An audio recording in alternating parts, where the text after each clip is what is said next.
Chapter 6. A confirmation of what hath been said, particularly of the necessity of a strong resolution and courage to persevere, shown by the parable of a pilgrim travelling to Jerusalem out of Scala Perfectionis. 1. Now, for a further confirmation and more effectual recommendation of what hath hitherto been delivered touching the nature of a contemplative life in general, the supereminent nobleness of its end, the great difficulties to be expected in it, and the absolute necessity of a firm courage to persevere and continually to make progress in it, whatsoever it costs us, without which resolution it is in vain to set one step forward in these ways, I will here annex a passage extracted out of that excellent treatise called Scala Perfectionis, written by that eminent contemplative, Dr. Walter Hilton, a Carthusian monk, in which, under the parable of a devout pilgrim desirous to travel to Jerusalem, which he interprets the vision of peace or contemplation, he delivers instructions very proper and efficacious touching the behavior requisite in a devout soul for such a journey, the true sense of which advices I will take liberty so to deliver briefly as, notwithstanding, not to omit any important matter there more largely, and according to the old fashion expressed. 2. There was a man, saith he, that had a great desire to go to Jerusalem, and because he knew not the right way, he addressed himself for advice to one that he hoped was not unskilful in it, and asked him whether there was any way possible thither. The other answered that the way thither was both long and full of great difficulties, yea, that there were many ways that seemed and promised to lead thither, but the dangers of them were too great. Nevertheless, one way he knew which, if he would diligently pursue according to the directions and marks that he would give him, though, said he, I cannot promise thee a security from many frights, beatings, and other ill usage and temptations of all kinds, but if thou canst have courage and patience enough to suffer them without quarrelling, or resisting, or troubling thyself, and so pass on, having this only in thy mind, and sometimes on thy tongue, I have naught, I am not naught, I desire naught, but to be at Jerusalem. My life for thine, thou wilt escape safe with thy life, and in a competent time arrive thither. 3. The pilgrim, overjoyed with these news, answered, So I may have my life safe, and may at last come to the place that I above all things only desire, I care not what miseries I suffer in the way. Therefore let me know only what course I am to take, and, God willing, I will not fail to observe carefully your directions. The guide replied, Since thou hast so good a will, though I myself never was so happy as to be in Jerusalem, notwithstanding, be confident that by the instructions that I shall give thee, if thou wilt follow them, thou shalt come safe to thy journey's end. 4. Now, the advice that I am to give thee in brief is this. Before thou set the first step into the highway that leads thither, thou must be firmly grounded in the true Catholic faith. Moreover, whatsoever sins thou findest in thy conscience, thou must seek to purge them away by hearty penance and absolution, according to the laws of the Church. This being done, begin thy journey in God's name, but be sure to go furnished with two necessary instruments, humility and charity, both which are contained in the aforementioned speech, which must always be ready in thy mind. I am naught, I have naught, I desire but only one thing, and that is our Lord Jesus, and to be with him in peace at Jerusalem. The meaning and virtue of these words, therefore, thou must have continually, at least in thy thoughts, either expressly or virtually. Humility says, I am naught, I have naught. Love says, I desire naught but Jesus. These two companions thou must never part from, neither will they willingly be separated from one another, for they accord very lovingly together. And the deeper thou groundest thyself in humility, the higher thou raisest thyself in charity, for the more thou seest and feelest thyself to be nothing, with the more fervent love wilt thou desire Jesus, that by him, who is all, thou mayest become something. 5. Now this same humility is to be exercised, not so much in considering thine own self, thy sinfulness and misery, though to do thus at the first be very good and profitable, but rather in a quiet, loving sight of the infinite, endless being and goodness of Jesus, the which, beholding of Jesus, must be either through grace in a savorous feeling knowledge of him, or at least in a full and firm faith in him. And such a beholding, when thou shalt attain to it, will work in thy mind a far more pure, spiritual, solid, and perfect humility than the former way of beholding thyself, the which produces a humility more gross, boisterous, and unquiet. By that thou wilt see and feel thyself, not only to be the most wretched, filthy creature in the world, but also in the very substance of thy soul, setting aside the foulness of sin, to be a mere nothing. For truly, in and of thyself, and in regard to Jesus, who really and in truth is all, thou art a mere nothing. And till thou hast the love of Jesus, yea, and feelest that thou hast his love, although thou hast done to thy seeming never so many good deeds both outward and inward, yet in truth thou hast nothing at all, for nothing will abide in thy soul and fill it but the love of Jesus. Therefore cast all other things behind thee, and forget them, that thou mayest have that which is best of all. And thus doing, thou wilt become a true pilgrim that leaves behind him houses and wife and children and friends and goods, and makes himself poor and bare of all things, that he may go on his journey lightly and merrily without hindrance. 6. Well, now thou art in thy way travelling towards Jerusalem, the which travelling consists in working inwardly, and, when need is, outwardly too, such works as are suitable to thy condition and state, and such as will help and increase in thee this gracious desire that thou hast to love Jesus only. Let thy works be what they will, thinking or reading or preaching or labouring, etc., if thou findest that they draw thy mind from worldly vanity, and confirm thy heart and will more to the love of Jesus, it is good and profitable for thee to use them. And if thou findest that through custom such works do in time lose their savour and virtue to increase this love, and that it seems to thee that thou feelest more grace and spiritual profit in some other, take these other and leave those. For though the inclination and desire of thy heart to Jesus must ever be unchangeable, nevertheless thy spiritual works thou shalt use in thy manner of praying, reading, etc., to the end to feed and strengthen this desire may well be changed, according as thou feelest thyself by grace disposed in the applying of thy heart. Bind not thyself, therefore, unchangeably to voluntary customs, for that will hinder the freedom of thy heart to love Jesus, if grace would visit thee specially. 7.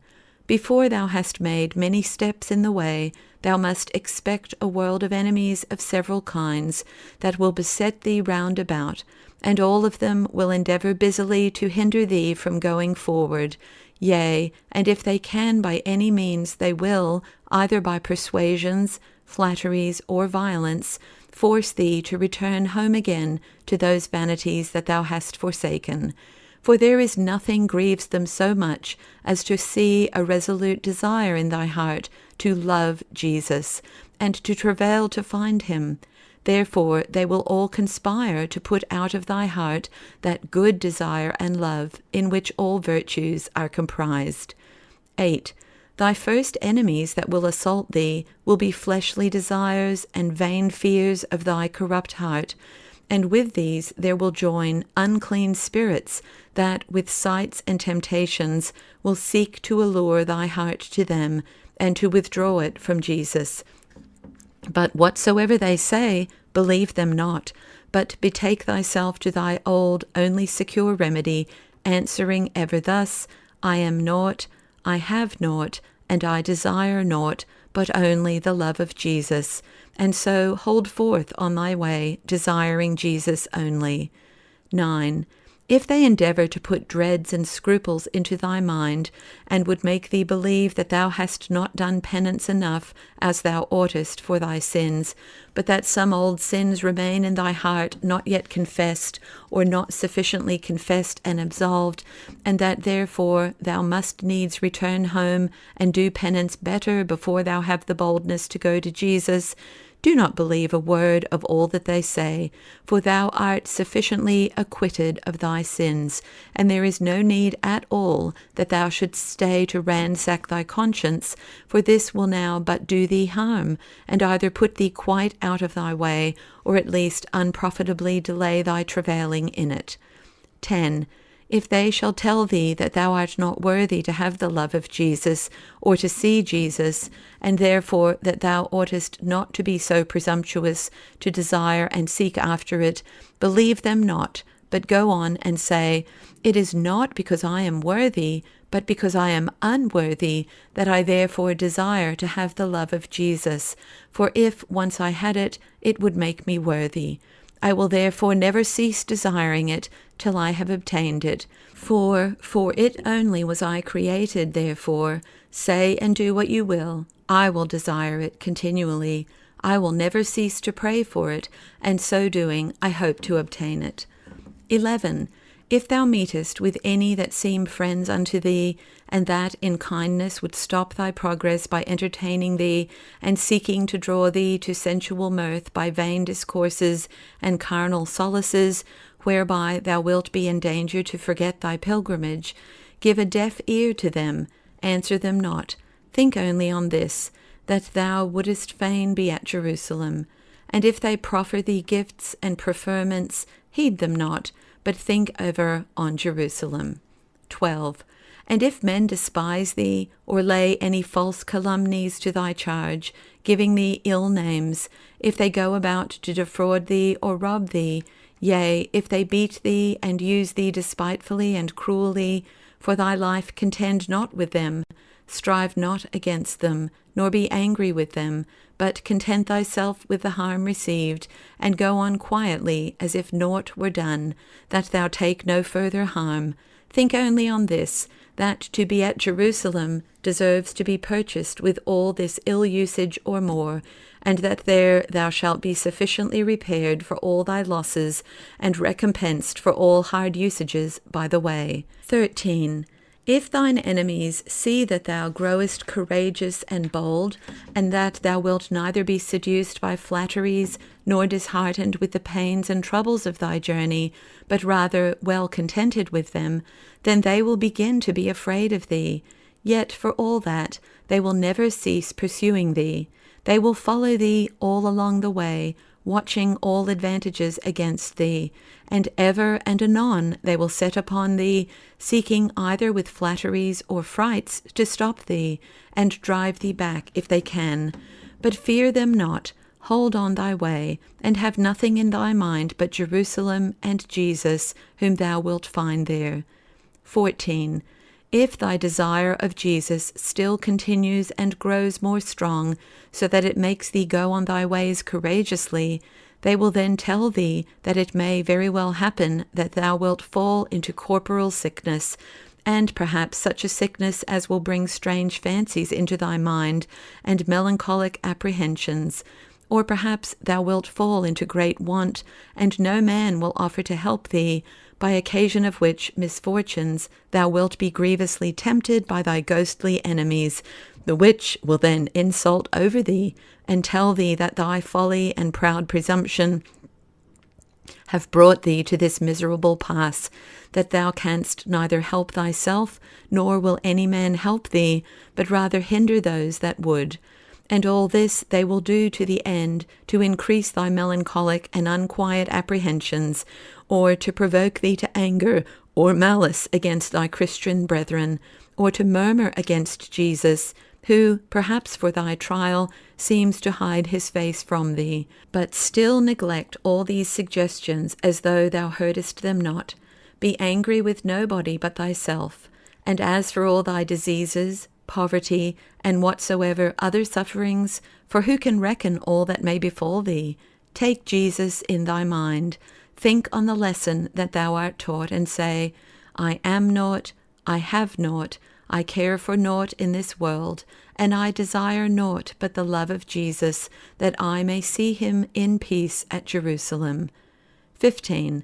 But if it shall happen sometimes, as likely it will, that through some of these temptations and thy own frailty thou stumble and perhaps fall down and get some harm thereby, or that thou for some time be turned a little out of the right way, as soon as possibly may be come again to thyself, get up again and return into the right way, using such remedies for thy hurt as the Church ordains, and do not trouble thyself over much or over long with thinking unquietly on thy past misfortune and pain.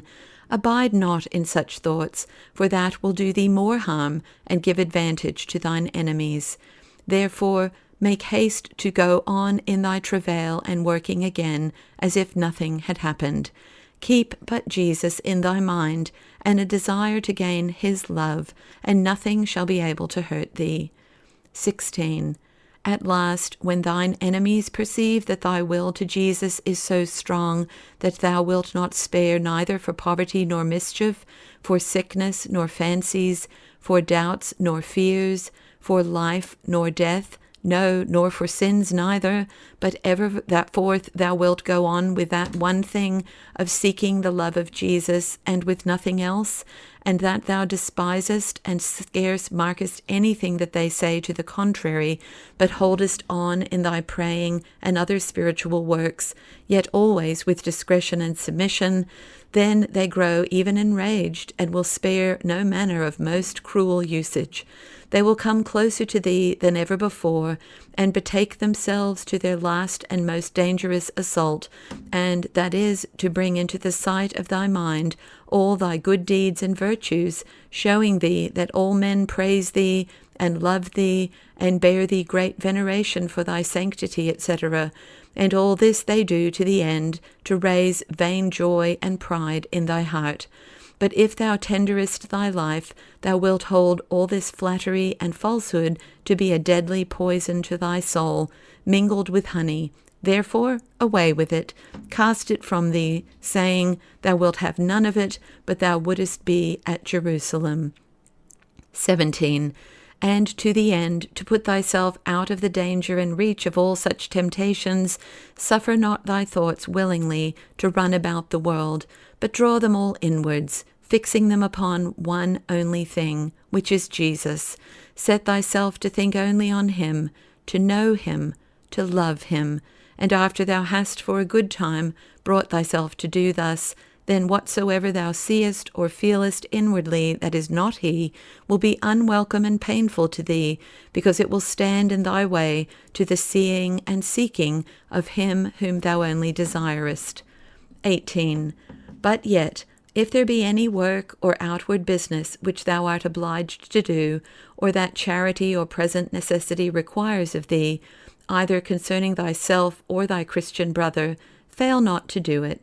Dispatch it as well and as soon as well thou canst, and let it not tarry long in thy thoughts, for it will but hinder thee in thy principal business. But if it be any other matter of no necessity, or that concerns thee not in particular, trouble not thyself, nor distract thy thoughts about it, but rid it quickly out of thy heart, saying still thus, I am naught, I can do naught, I have naught, and naught do I desire to have, but only Jesus and his love. 19. Thou wilt be forced, as all other pilgrims are, to take ofttimes by the way refreshments, meats and drink and sleep, yea, and sometimes innocent recreations, in all which things use discretion, and take heed of foolish scrupulosity about them. Fear not that they will be much a hindrance to thee, for though they seem to stay thee for a while, they will further thee and give thee strength to walk on more courageously for a good long time after. 20. To conclude, remember that thy principal aim, and indeed only business, is to knit thy thoughts to the desire of Jesus, to strengthen this desire daily by prayer and other spiritual workings, to the end it may never go out of thy heart. And whatsoever thou findest proper to increase that desire, be it praying or reading, speaking or being silent, travailing or reposing, make use of it for the time, as long as thy soul finds savour in it, and as long as it increases this desire of having or enjoying nothing but the love of Jesus and the blessed sight of Jesus in true peace in Jerusalem. And be assured that this good desire, thus cherished and continually increased, will bring thee safe unto the end of thy pilgrimage. 21. This is the substance of the parable of the spiritual pilgrim travailing in the ways of contemplation, the which I have more largely set down, because, by the contexture of it, not only we see confirmed what is already written before, but also we have a draught and scheme represented, according to which all the following instructions will be conformably answerable.